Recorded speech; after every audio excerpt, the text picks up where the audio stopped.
I was in this great couple of events back to back, and I don't have my normal setup, but I still do want to be my word.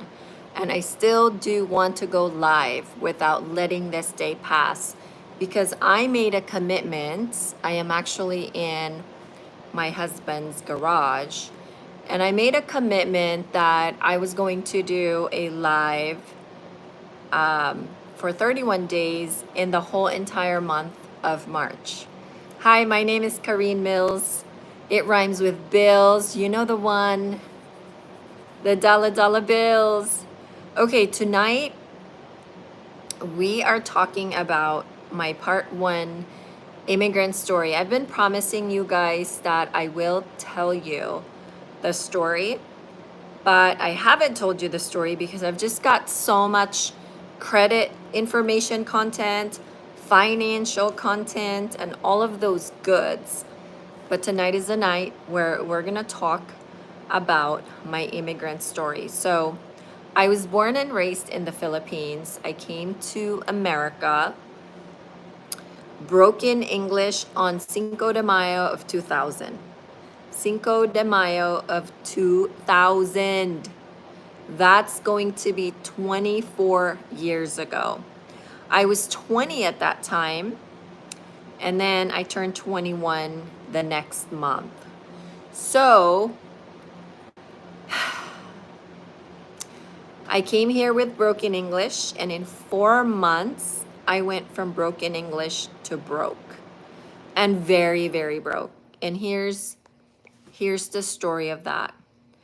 My dad was gifted.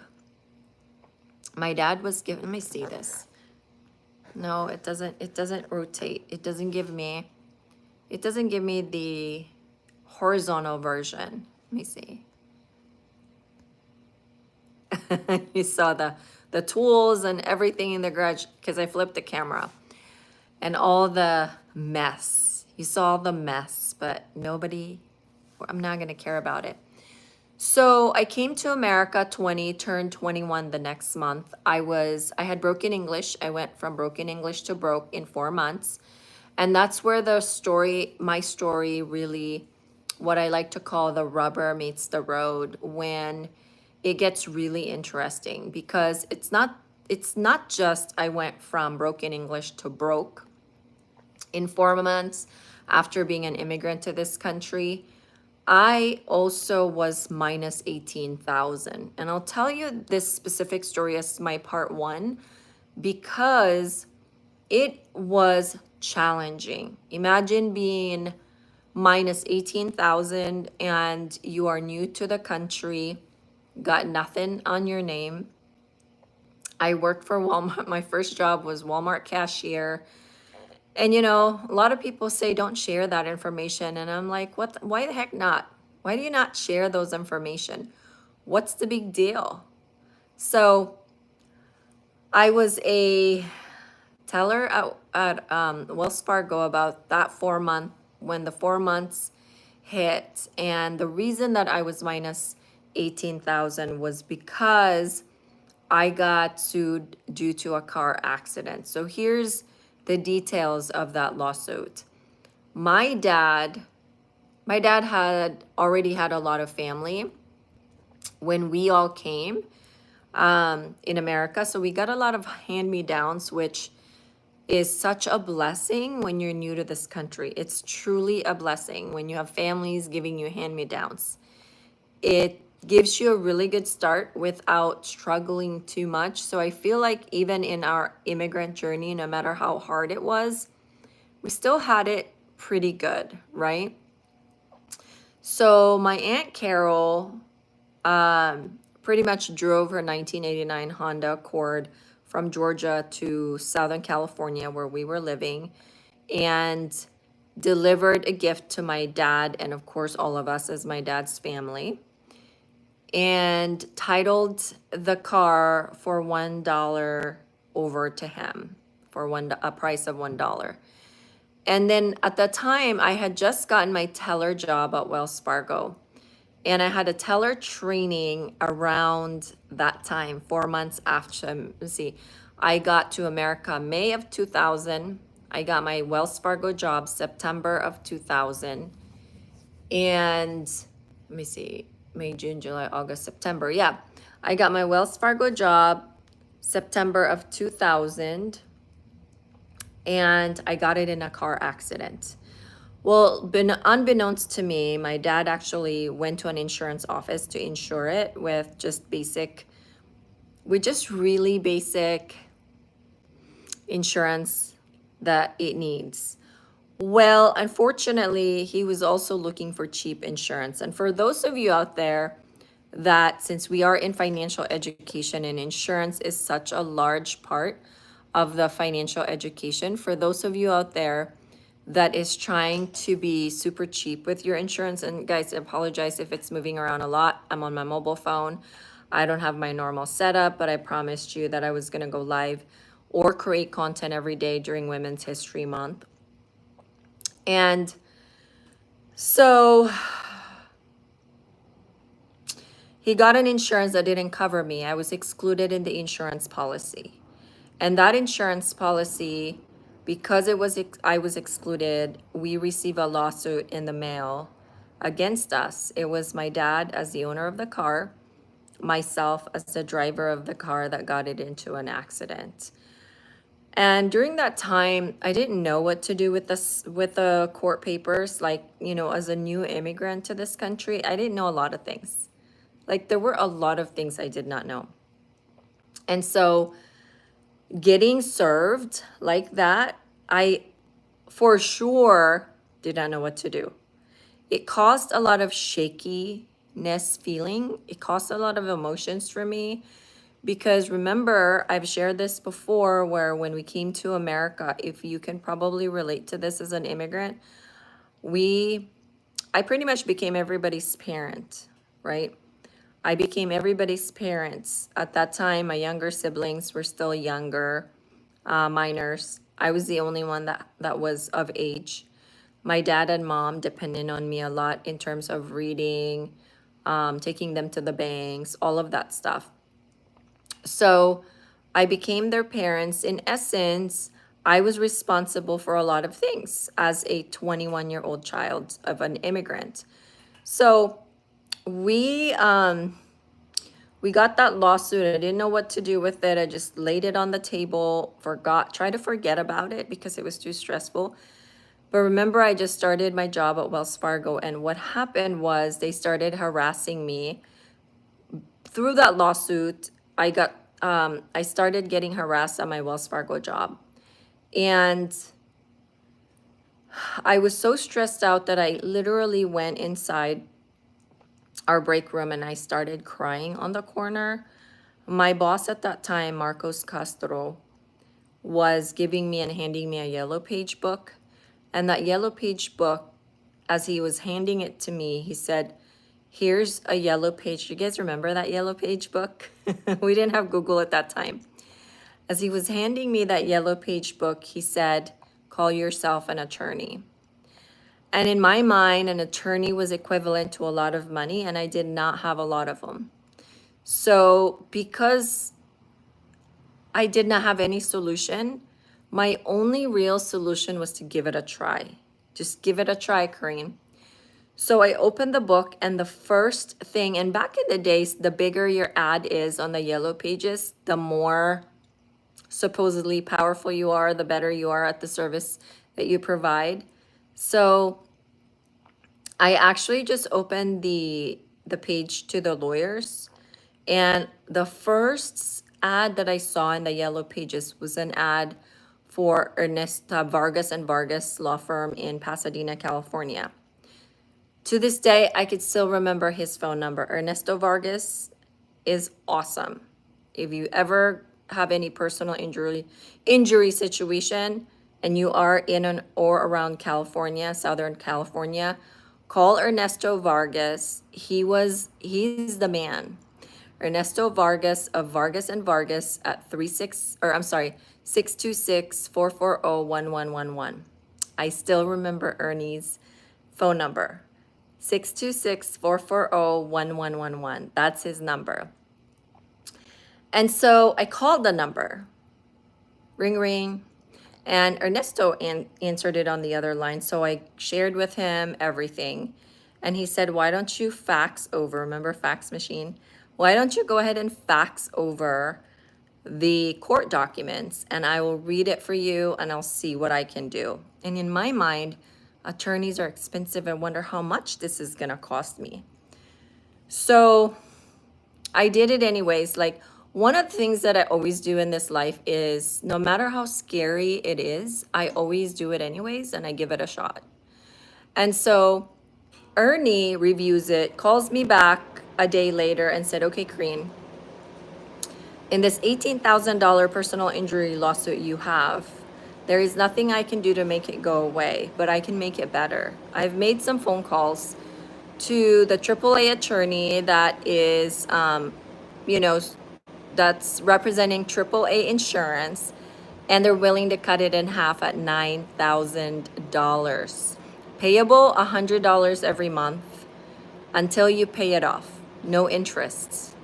And in my mind, oh my gosh, if he saved me $9,000 on this lawsuit, then I can afford over time, if he allows me to make a payment to him, I can afford over time what I'm gonna owe him. So my next question was, Ernie, how much do I owe you? And I'll never remember.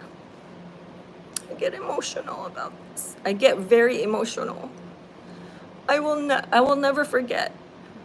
Ernesto Vargas said, Kareen, all I did was make a couple phone calls to the attorneys on the other side, made some negotiation.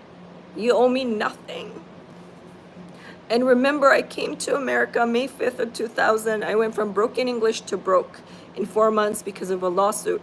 And this man, that's why I will never forget his phone number, 626-440-1111. Pasadena, California, Vargas and Vargas. He said, you owe me nothing. Send me business. If you have any business to send, I will take care of them.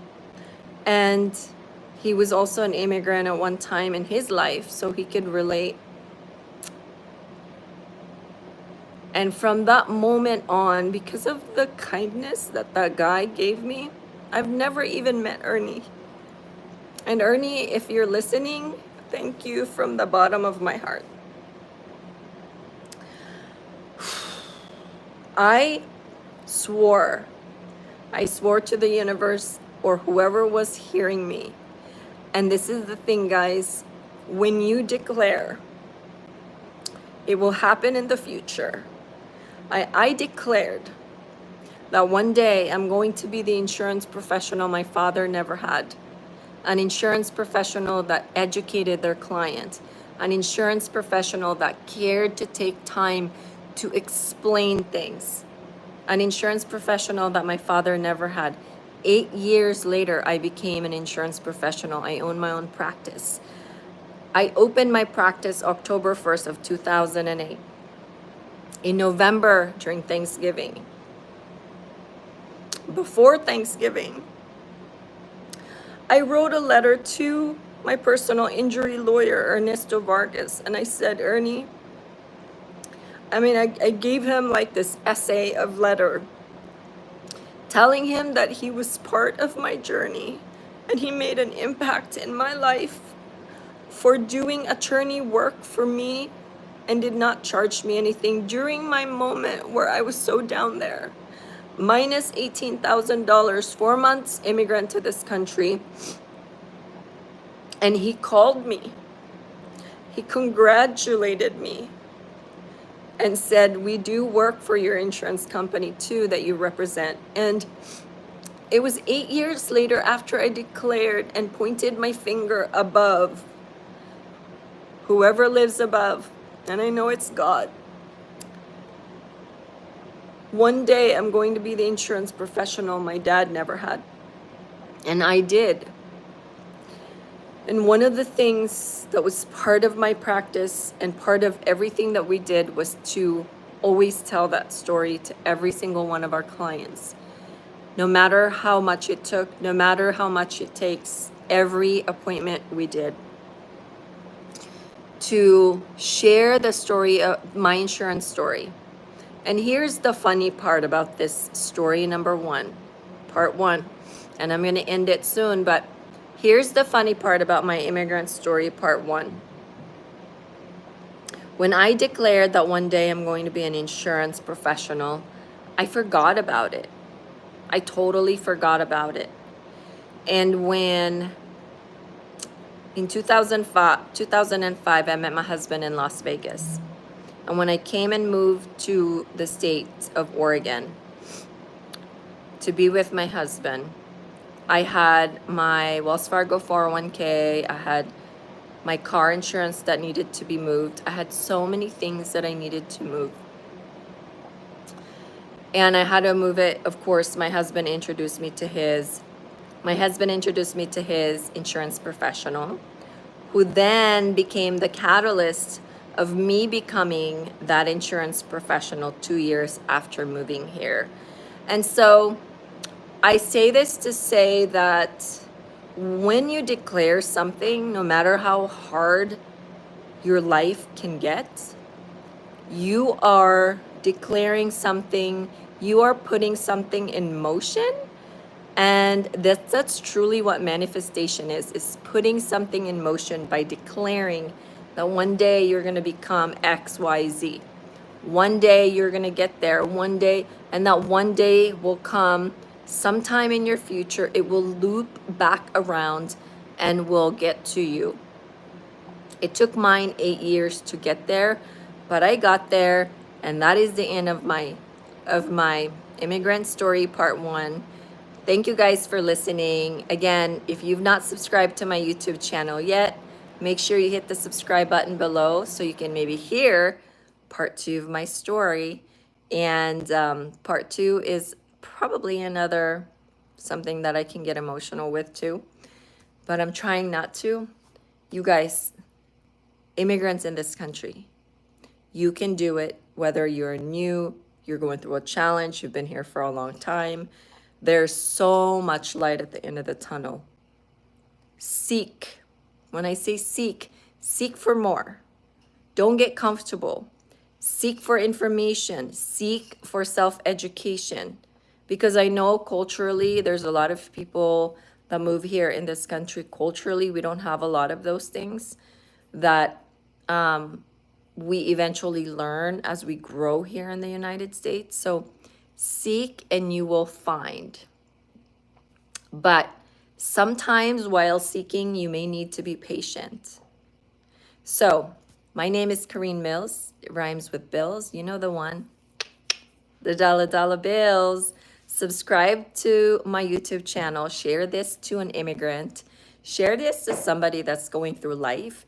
Share this to someone that needs an inspiration, because I'm telling you, there's so much out there you could grow into, and you can do whatever you wish and you put your mind into. Whatever you declare in life to become, you will become. It may take some time and takes a lot of patience and hard work, but you will become. Have a great evening, everybody. Bye for now.